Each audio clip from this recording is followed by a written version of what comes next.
What's the right way to split a bill at a restaurant? When you have lots of people and only one bill, usually this leads to mass confusion.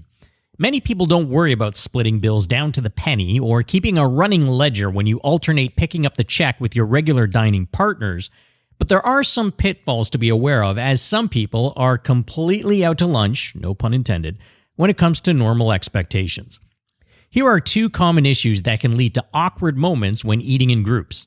Number one, assuming everyone will split the bill equally, which is usually suggested after the bill arrives. And number two, everyone calculates their share, underestimates what they owe, and leaves the last person to ante up and cover more than their fair share.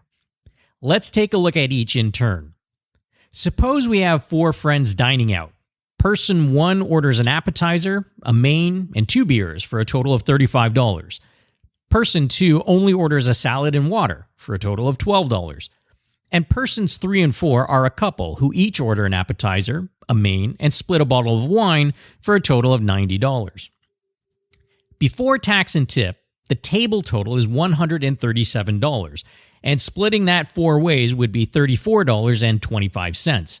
Most people would recognize that this would be unfair, but surprisingly, we all seem to have that one friend who thinks splitting this bill equally would be totally appropriate. Please, don't be that guy.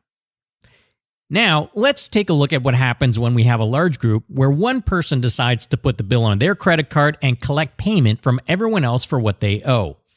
Here's what can commonly happen, especially when you have a very large group. Everyone takes turns with the bill figuring out what they owe. One person sees that their dish costs $13.95, so they decide to put in an even $15 because that, quote, should cover the tax and tip, right?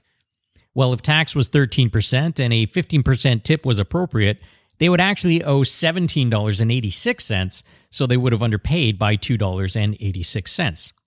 Let's say that there are 8 people in this large group.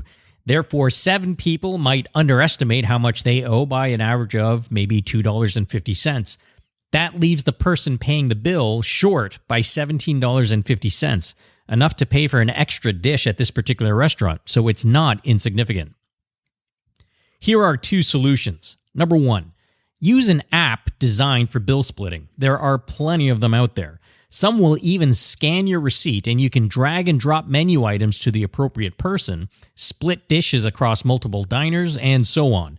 They'll account for tax and tip, and everyone will know exactly what they owe. You can collect cash or have them send an electronic transfer to you. The second thing you can do is by far the simplest. Before you order, ask for separate checks and just get on with your life. Now, there will be some people who might suggest that asking for separate checks is uncouth, but these days that's not really the case anymore, and it's far better than stiffing your friends or being stiffed yourself.